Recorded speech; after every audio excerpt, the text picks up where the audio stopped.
இருக்கீங்கன்னு கேட்டா அவங்க சொல்ற முதல் பதில், அந்த சிலைகள் எல்லாம் நாங்க வணங்கல, ஆனா ஞாபகார்த்தமா வச்சிருக்கோம் அப்படின்னு சொல்லுவாங்க. ஆனால் 786வது ஆண்டில் திருச்சபையார் சிலைகளை வணங்க வேண்டும் என்ற சட்டம் பிறப்பிக்கப்பட்டது. கிபி 786 இன்று வரைக்கும் அந்த சட்டம் அகற்றப்படவில்லை என்பதுதான் உண்மை. 850ஆம் ஆண்டில் தான் ஹோலி வாட்டர், பரிசுத்த தண்ணீர் பயன்படுத்த துவங்கினார்கள். 890ஆம் ஆண்டில் தான் மரியாளின் கணவர் யோசேப்பையும் வணங்கலாம் என்ற சட்டம் பிறப்பிக்கப்பட்டது. 995ஆம் ஆண்டில் மரித்து போன சபை தலைவர்கள் கூறிய வார்த்தைகள் எல்லாம் வேத வார்த்தைக்கு இணையாக ஏற்றுக்கொள்ளப்பட வேண்டும் என்ற சட்டம் பிறப்பிக்கப்பட்டது. இந்த இடத்துல இருந்துதான் கத்தோலிக்கர்கள் பரிசுத்த வேதாகமத்தை விட பாரம்பரியத்தை அதிகமா நம்ப ஆரம்பிச்சிட்டாங்க. 998ஆம் ஆண்டிலிருந்துதான் வெள்ளிக்கிழமைகளில் உபவாசம் இருப்பதும் லந்து நாட்களில் அசைவம் உண்ணக்கூடாது என்ற சட்டமும் பிறப்பிக்கப்பட்டது. கிபி 1070ஆம் ஆண்டில் தான் போப்பாண்டவர் தவறில்லாதவர் என்றும் அவர் தவறு செய்ய முடியாதவர் என்றும் சட்டம் போடப்பட்டது. 1079இல் குருவானவர்கள் திருமணம் செய்யக்கூடாது என்ற சட்டம் பிறப்பிக்கப்பட்டது.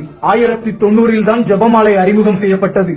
1184வது வருஷத்துல கத்தோலிக்கர்களுக்கு விரோதமா யாராவது ஏதாவது பேசினா அவர்கள் கொலை செய்யப்பட்டார்கள். 1190வது ஆண்டிலிருந்துதான் பாவ மன்னிப்பு சீட்டு, அதாவது பணத்துக்கு பாவ மன்னிப்பு கொடுக்கிற பழக்கம் அறிமுகம் செய்யப்பட்டது. அந்த பாவ மன்னிப்பு சீட்டுல வர்ற வருமானத்தை வச்சுதான் திருச்சபைகள் சுகபோகமாக வாழ ஆரம்பித்தது. 1209வது வருஷத்துல வேதாகமத்தை முறையா வாசிச்ச நிறைய பேரு திருச்சபை தலைவர்களிடம் பல தவறுகளை தட்டி கேட்க ஆரம்பிச்சாங்க. திருச்சபை குருமார்களால பதில் சொல்ல முடியாததுனால இந்த பிரச்சனை போப்பாண்டவர் வரைக்கும் போனுச்சு. இப்படி எல்லாரும் கேள்வி கேட்கறத தடுக்கிறதுக்கு 1229வது ஆண்டுல ஒரு சட்டத்தை போட்டாங்க. அது என்னன்னா, பரிசுத்த வேதாகமும் ரொம்ப புனிதமானது, அதை எல்லாரும் வாசிக்க கூடாது, குருமார்கள் மட்டும் வாசிக்கணும் அப்படின்ற ஒரு சட்டத்தை போட்டாங்க. ஏன்னா திருச்சபையார் பைபிள் படிக்கிறதுனாலதான் நிறைய கேள்வி கேட்கறாங்க. அவங்க பைபிள் படிக்க விடாம பண்ணியாச்சுன்னா அந்த கேள்விகள் வராதுன்றதுனாலதான் இந்த சட்டம் இயற்றப்பட்டுச்சு. 1414ஆம் ஆண்டுல தென் ஐரோப்பிய நாடுகள்ல யாருமே கட்டுப்படுத்த முடியாத அளவுக்கு பெரிய காட்டுத்தீ பரவனுச்சு. இந்த கட்டுப்படுத்த முடியாத காட்டுத்தீயினால பல நாடுகள்ல பல்லாயிரக்கணக்கான திராட்சை தோட்டங்கள் எரிந்து சாம்பல் ஆயிடுச்சு.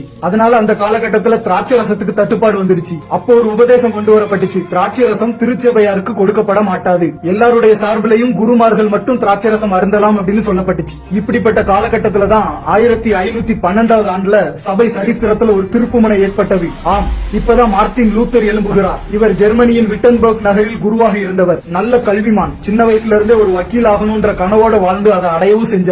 ஜெர்மன் மொழியோடு லத்தீன் மொழியும் கிரேக்க மொழியும் கற்றறிந்தவர். மிகுந்த தேவபக்தி நிறைந்த தேவ மனிதன் இவர். ஒரு முறை வத்திக்கானுக்கு பாத யாத்திரையாக செல்ல முடிவெடுத்தார். இவர் பாத யாத்திரை செல்லும் போது அவர் கவனித்த ஒன்று, துறவர மடங்கள்லாம் இவர் நினைச்ச மாதிரி இல்ல, எல்லாமே தலைகீழா இருந்துச்சு. குருமார்களோட செல்வ செழிப்பான வாழ்க்கை, அது மட்டும் இல்லாம எல்லா பாவங்களோடையும் சொகுசான வாழ்க்கை அவங்க வாழ்றத பார்த்து மார்ட்டின் லூத்தர் மனம் நொந்தார். அதை தொடர்ந்து வத்திக்கானுக்கு வந்தடைந்தார். அங்கும் அவருக்கு அதிர்ச்சி காத்திருந்தது. அங்கு வாழ்ந்த குருமார்களும் போப்பாண்டவர்களும் வாழ்ந்த சொகுசு வாழ்க்கையை பார்த்து உள்ளம் உடைந்தார். அனைத்தையும் துறந்து வாழ்வதுதானே துறவு வாழ்க்கை, ஆனா இங்க விட்டு வந்ததை விட பல மடங்கு சொகுசா வாழ்றாங்களேன்னு பார்த்து கதறி அழுதார். ரொம்ப வருத்தத்தோட ஜெர்மனிக்கு திரும்பி வந்தார். தன் அறையை பூட்டிக் கொண்டு கண்ணீரோடு ஜெபித்தார். பின்னர் கிரேக்க மொழியில் வேதாகமத்தை வாசிக்க ஆரம்பித்தார். அப்போதுதான் இவர்கள் மொழிபெயர்த்த லத்தீன் வேதாகமத்தில் 95 வித்தியாசங்களை கண்டுபிடித்தார். அப்போது ஒரு முடிவெடுத்தார். பக்தி வைராக்கியம் கொண்டவர்களை தெரிவு செய்து கிரேக்க மொழி வேதாகமத்தை தெளிவாக கற்றுக் கொடுத்தார். கள்ள உபதேசங்களை களைய முற்பட்டார். பாவ மன்னிப்பு சீட்டை பணத்துக்கு விற்பதை தடை செய்தார். சத்திய வசனத்தை கலப்படம் இல்லாமல் தைரியமாய் போதித்தார். அதனால் பெரிய அளவில் பிரச்சனைகளையும் எதிர்ப்புகளையும் சந்தித்தார்.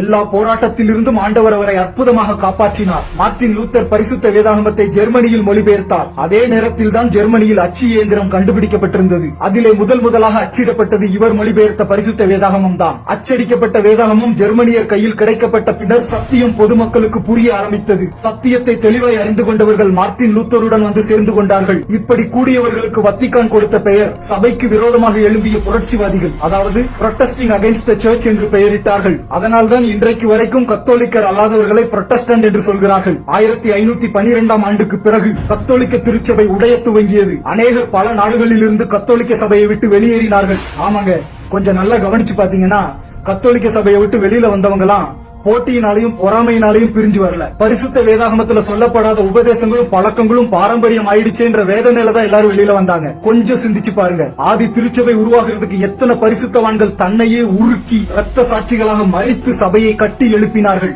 இனிமேலும் அவன் ஆர்சி, நான் சிஎஸ்ஐ, அவன் பெந்தைகோஸ்தேன்றதெல்லாம் தாண்டி இயேசு கிறிஸ்துவோட போதனைகளை நம்ம பின்பற்றுவோமான்றதுதான் முக்கியம். நம்மளோட பாவங்களுக்காக உயிரையே கொடுத்தது இயேசு கிறிஸ்து மட்டும்தானே. அவருடைய உபதேசங்களை கை கொள்வோம், மனம் திரும்பி ஞானஸ்நானம் பெறுவோம், இயேசு கிறிஸ்துவின் உண்மையான சீடனாய் மாறுவோம். God bless. மேட்டிமை நெஞ்சம் கொண்ட மனிதர்கள், வேற்றுமை வேர் கொண்ட விஷமிகள், மனிதரின் பொல்லாத நினைவுகள், இரத்த பிரியம் கொண்ட சிந்தனைகள், தேசங்கள் பாழாகி